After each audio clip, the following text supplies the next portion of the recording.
പ്രേക്ഷകർക്ക് വീണ്ടും രുചിയോണത്തിന്റെ ഒരു പുതുപുത്തൻ അധ്യായത്തിലേക്ക് സ്വാഗതം. അപ്പോൾ ഇന്നത്തെ നമ്മുടെ ഓണ വിഭവം എന്ന് പറഞ്ഞത് വളരെ കുറച്ച് ഇൻഗ്രീഡിയൻസ് മാത്രമേ ഉള്ളൂ. എന്താണ് ഇത് നമ്മുടെ ഓലൻ.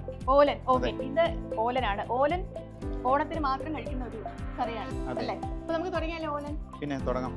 ഒരു ഒന്നാം പാല്, രണ്ടാം പാല്, പിന്നെ കുറച്ച് പയറ് എല്ലാം കൂടെ വെച്ചിട്ടുള്ള പരിപാടി. അപ്പൊ നമുക്ക് തുടങ്ങാം.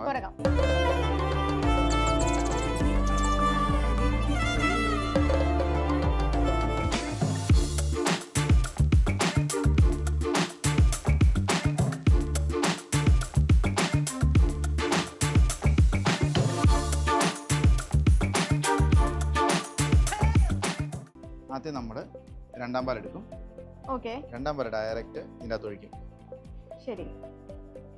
നമ്മൾ ഈ സാധാരണ നോർമൽ കറിയിലെ പോലെ എണ്ണ ഒഴിപ്പ് പൊരിപ്പ് ആ പരിപാടി ഒന്നുമില്ല. ഡയറക്റ്റ് പരിപാടിയാണ്. അതൊന്ന് ചൂടായി കഴിയുമ്പോൾ രണ്ടാം പാല് ഒന്ന് ചൂടായി കഴിയുമ്പോൾ നമ്മൾ കുമ്പളങ്ങ ചെറുതായിട്ട് അരിഞ്ഞത് നേരെ ഇതിലോട്ട് ഇട്ട് കൊടുക്കും. കുമ്പളങ്ങയൊക്കെ കണ്ടോ, ഭയങ്കര കുഞ്ഞു കുഞ്ഞു പീസായിട്ടാ കുമ്പളങ്ങ. നമ്മൾ അങ്ങനെ വീട്ടിലുണ്ടാക്കുന്ന ഒരു വിഭവമേ അല്ലല്ലോ ഓലൻ. എന്റെ വീട്ടിൽ ഞാൻ കഴിച്ചിട്ടേ സദ്യക്ക് മാത്രം ഒരു തൊടുകറിയായിട്ട് കഴിച്ചിട്ടേ ഉള്ളൂ. പയറ്, ഈ കുമ്പളം, മുളക്, കറിവേപ്പില കഴിഞ്ഞു. രണ്ടാം പാല് ഒന്ന് തിളച്ചു വന്നു കഴിയുമ്പോൾ നമ്മളൊരു കുറച്ച് കറിവേപ്പില, പിന്നെ ഒരു 3 പീസ് പച്ചമുളക്. അതൊന്ന് കണ്ടോ, അതിന്റെ സ്മെല്ല് വരാം. പെട്ടെന്ന് അതിന്റെ സ്മെല്ല് ചെയ്യായി. ഇനി നമ്മൾ അതിൻ്റെ അകത്തേക്ക് നമ്മുടെ കുമ്പളങ്ങ.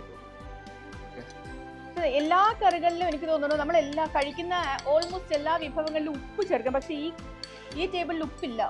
ഉപ്പാണ് എല്ലാ ഭക്ഷണത്തിന്റെ ഏറ്റവും മൂലക ഘടകം. അപ്പൊ അത് ചേർത്ത് ഇല്ലാണ്ട് കഴിക്കുമ്പോൾ ഒരു ഇത് കുറവുള്ളതുകൊണ്ട് ഉപ്പ് ആഡ് ചെയ്തിട്ടാണ് കൂടുതലും ആൾക്കാർ യൂസ് ചെയ്യുന്നത്. അപ്പൊ നമ്മള് ഈ കുമ്പളം രണ്ടാം പാലിൽ കിടന്ന് വെന്ത് വരണം. നല്ലപോലെ ഒന്ന് വെന്ത് കറക്റ്റ് പാകത്തിന് വെന്തൊടയണ്ട.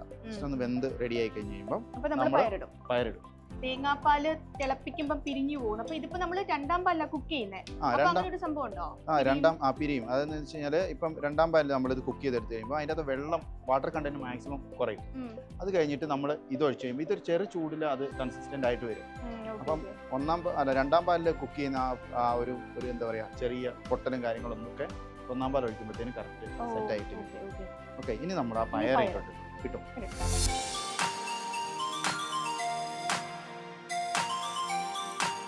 ഒന്നാം പാല് ഒഴിച്ചു. ഇനി നമ്മൾ അതൊന്ന് ചെറുതായിട്ടൊന്ന് തിള വന്നു കഴിഞ്ഞിട്ട് നമ്മളൊന്ന് അതിന്റെ ഫയർ കുറയ്ക്കും. ഇത് കുറച്ചിട്ട് അവനെ ഒന്നുകൂടെ കുറച്ചുകൂടെ കുറുകി വരണം. നമ്മൾ ഒഴിക്കുമ്പോൾ ഇങ്ങനെ ഒഴുകി പോകാതെ ഒരു കൺസിസ്റ്റൻസിയിലേക്ക്. ഇനി നമുക്കൊരു ഫൈനൽ ടച്ചപ്പിനൊന്നുമില്ല. ഇനി ഫൈനൽ ടച്ച് എന്ന് പറഞ്ഞാൽ നമ്മൾ കുറച്ച് പച്ച വെളിച്ചെണ്ണ അതിന്റെ മേലെ ഒഴിച്ചു കൊടുക്കും. ആ ഒരു ഫ്ലേവർ ഇതാക്കണം. ഇത് ശരിക്കും പറഞ്ഞാൽ ഇതിന്റെ അത്ര പൊടി എന്ന് പറയുന്ന ഒന്നുമില്ല. ഈവൻ സോൾട്ട് വരെ ഈ കറിക്ക് ശരിക്കും ഇല്ല. ഏറെക്കുറെ പാകമായി തോന്നുന്നല്ലേ. ഇതിപ്പോ നമ്മൾ ഈ ഷെഫ് ഇതിൽ നമ്മൾ ഒന്നും ഇട്ടിട്ടില്ലേ. ഈ പറഞ്ഞ ഈ 3, 4, 5 സാധനങ്ങൾ മാക്സിമം. എന്നിട്ട് അതിന്റെ ഒരു മണം ഉണ്ടല്ലോ,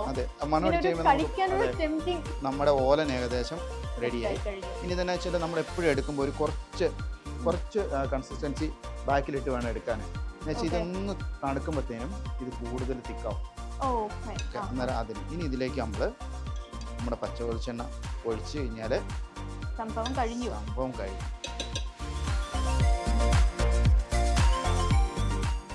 നമുക്ക് മാറ്റാം.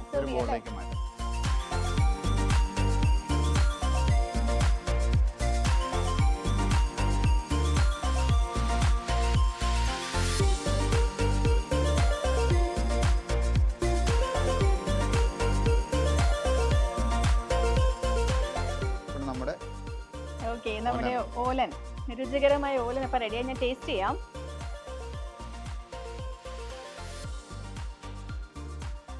ഞാൻ ഫസ്റ്റ് ടൈമാണ് കേട്ടോ ഓലൻ ഇത്രയും കാര്യമായിട്ട് കഴിക്കുന്നത്. എനിക്ക് ഇതുവരെ ഇത് കഴിക്കുന്ന ഒരു അവസരം കിട്ടിയിട്ടേ ഇല്ല. നമ്മൾ ഒരു പൊടി ഇട്ടില്ലെങ്കിൽ പോലും ആ എരിവുണ്ട്, ഒരു കുമ്പളങ്ങയുടെ ആ ഒരു ജ്യൂസി പോലെ അത് പോകുന്നുണ്ട്. കഴിക്കാനായിട്ട് പയറ് കിട്ടുന്നുണ്ട്, തേങ്ങാപ്പാലിന്റെ ടേസ്റ്റ്, കറിവേപ്പില എല്ലാം കൂടി ചേർന്ന് അടിപൊളിയാണ്.